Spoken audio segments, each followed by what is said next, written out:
산책로 CCTV에 찍힌 움직이지 않는 사람아.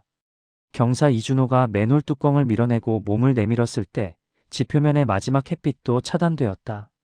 손전등을 켜도 그 불빛은 지하의 검은 어둠 속에서 무력하기만 했다.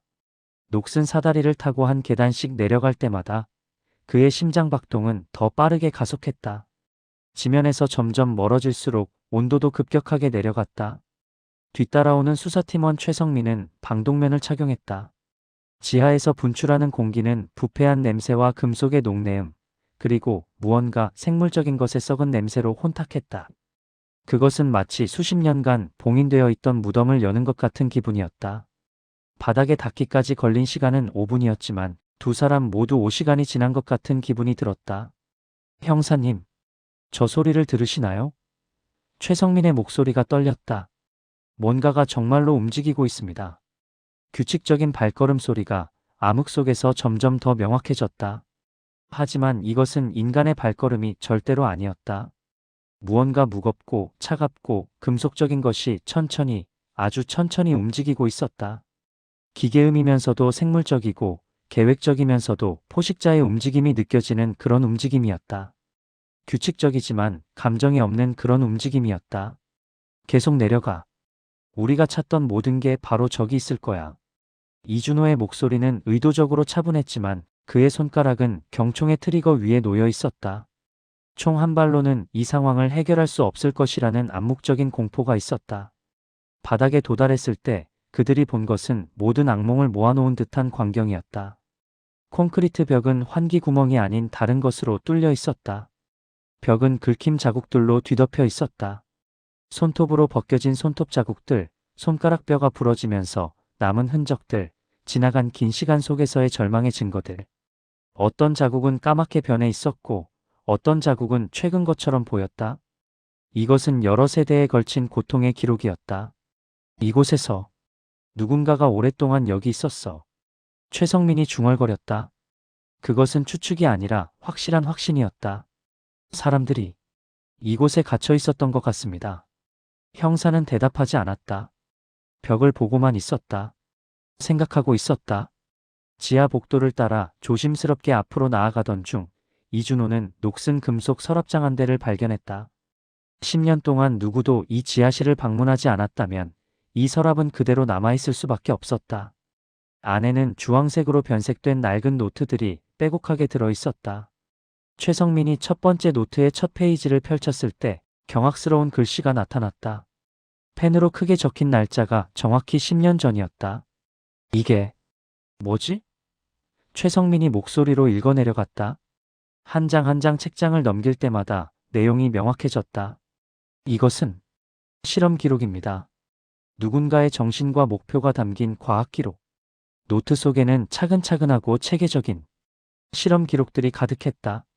인간의 한계를 초월하려는 노력의 기록들, 뭔가 새로운 종류의 생명을 만들려는 기록들, 그리고 그 과정에서 발생한 실패들과 그에 대한 냉정한 분석들까지 있었다. 날짜별로 정리되어 있네요. 최성민이 말했다. 처음엔 임상시험에 대한 기록입니다. 참가자 정보, 투여 약물, 신체 변화. 하지만 시간이 지날수록, 페이지가 지나갈수록 글씨는 점점 더 흔들렸고 내용은 점점 더 이상해졌다. 과학적 용어들이 섞여있던 문장들이 점점 무너지기 시작했다. 문장이 완성되지 못한 채 끝나기도 했다. 마지막 페이지에는 심리 상태를 나타내는 듯한 불규칙한 글씨로 한 문장만 크게 적혀 있었다. 시험체 3번이 깨어났다. 통제 불가능. 예상을 완전히 벗어난 결과 발생. 즉시 시설 봉쇄 조치. 누군가 나가든 누가 들어오든 모두를 격리해야 한다. 돌아올 수 없다. 절대 돌아올 수 없다. 이 선택을 한 모든 자들의 죄는 영원하다. 우리가 만든 것이 깨어났고 이제 이것은 우리의 책임이 아니라 우주의 책임이다. 최성민이 마지막을 읽으며 그 말을 멈추었다. 둘 다 침묵했다. 이 말의 의미를 이해하는 데 걸린 시간은 아주 길었다. 복도를 따라 더 진행했을 때 두 사람은 거대한 철문 앞에 도달했다. 그 철문은 내부에서 강력하게 차단되어 있었다. 봉쇄 장치는 매우 과학적이고 복잡했다. 마치 뭔가를 가두기 위한 설계로 보였다. 이준호는 폭발물 처리 전문가를 호출했고 30분 후 큰 굉음과 함께 문이 열렸다. 그 순간 차갑고 습한 공기가 분출했다. 그 공기는 10년 동안 갇혀있던 공기였다. 손전등을 켜고 들어서자 이준호와 최성민은 악마의 작업장 같은 실험실에 발을 들였다. 투명한 대형 유리 용기들이 일렬로 줄지어 있었다. 그 안에는 이런 저것들이 뭐지? 이준호의 목소리가 끝났다. 최성민은 이미 방독면 안에서 구토감을 참고 있었다. 유리 용기 안에는 인간의 형태를 한 것들이 있었다. 하지만 그들은 더 이상 인간이 아니었다. 연결된 금속 튜브, 복잡한 기계 장치들, 전극 같은 것들이 그들의 몸 여기저기에 박혀 있었다. 마치 기계와 살이 하나로 완전하게 융합된 것처럼 어떤 용기 안의 존재는 눈을 뜨고 있었다. 하지만 그것은 인간의 눈이 아니었다. 레이저 광선 같은 두 점의 빛이었다. 그것은 움직였다. 그리고 그들을 바라봤다. 그들은 아직도 최성민이 말하다 멈추었다. 살아있나요? 이준호도 대답하지 않았다. 5개의 용기 중 1개는 완전히 비어 있었다. 깨진 유리와 흘러내린 유황색 액체만 남아 있었다. 그 액체는 무언가 생물적인, 그리고 인간과는 완전히 다른 냄새를 풍겼다. 다른 4개의 용기도 부서지기 시작했다. 내부의 기계들이 계속 작동하고 있었다. 그리고 용기 밖의 바닥에는 발자국이 있었다. 최근에 생긴 발자국이 말이다. 현장 감식팀이 도착했을 때 이준호는 이미 모든 중요한 증거를 문서화했다. 실험실에서 발견된 데이터 드라이브들, 손상된 컴퓨터 하드웨어, 각종 화학약품의 흔적, 그리고 비어있는 5개 용기 중 하나. 감식팀이 유리 조각을 조사했을 때 발견한 것은 흥미로웠다. 깨진 유리 조각들에 아주 미세한 금속 가루가 부착되어 있었다. 그 금속은 일반적인 도시에서는 발견될 수 없는 특수합금이었다.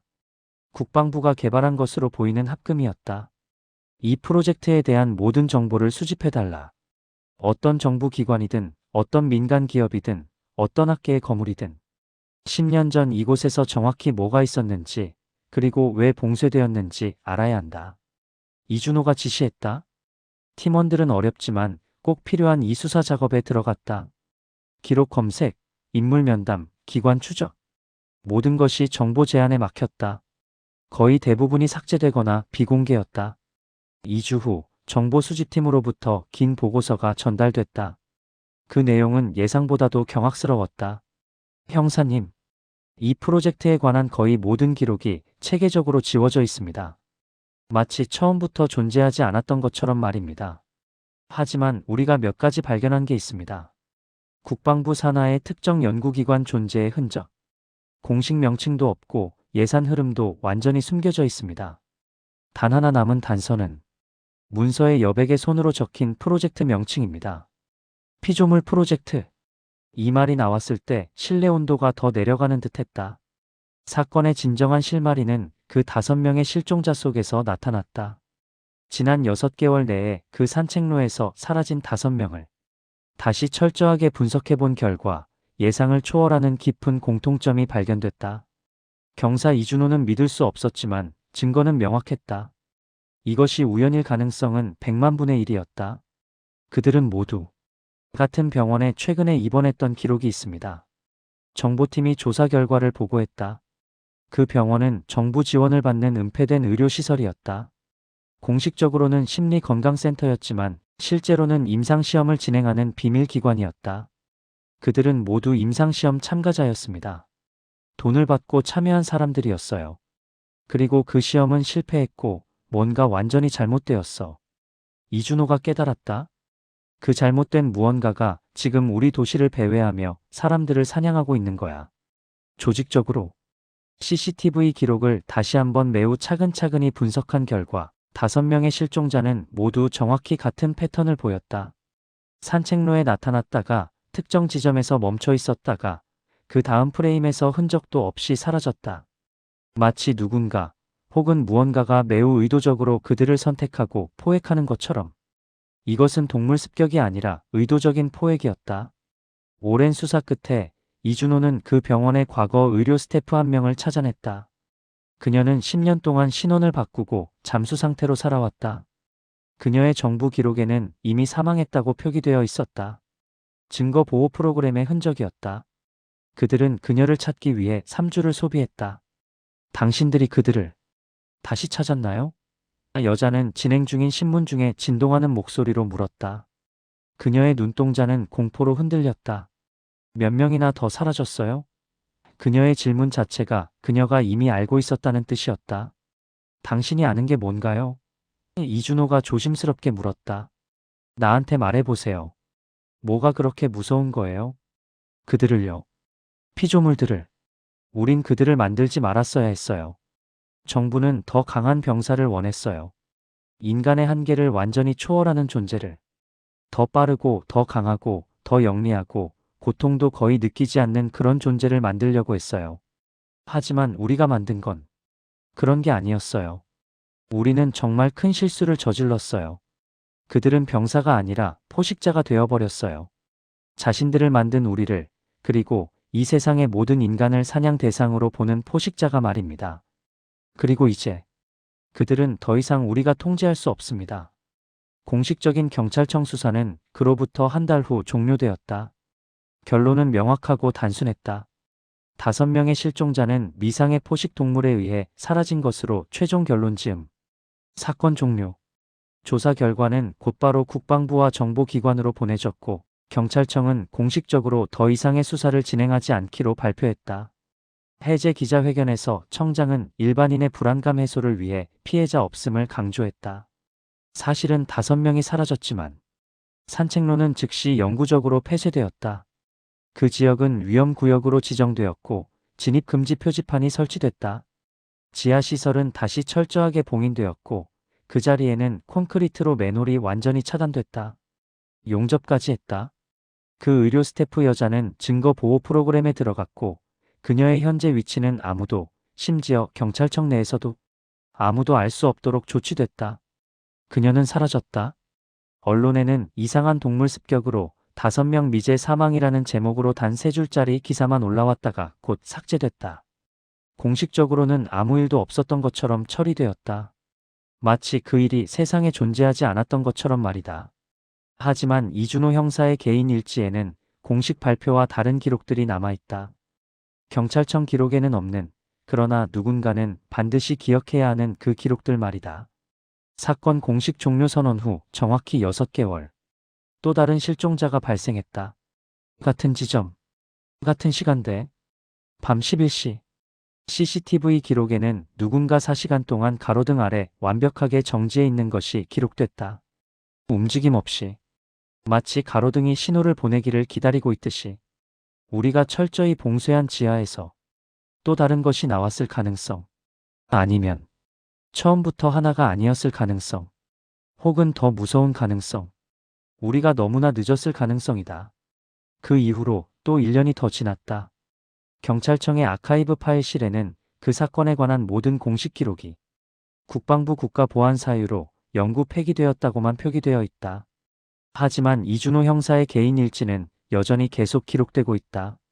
페이지는 점점 많아지고 있고 손글씨는 점점 더 흔들리고 있다.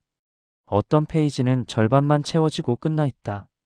그는 뭔가를 두려워하고 있는 것 같다. 그 두려움이 글씨에 나타나 있다. 최근 기록된 마지막 페이지는 불완전하게 끝나 있다. 펜이 너무 심하게 떨려서 더 이상 쓸 수 없었던 것 같다. 문장의 시작만 명확하게 남아 있다. 그것은 경고처럼 보인다. 그것은 또 깨어났다. 이번에는 셋이 함께. 그리고 지하에서는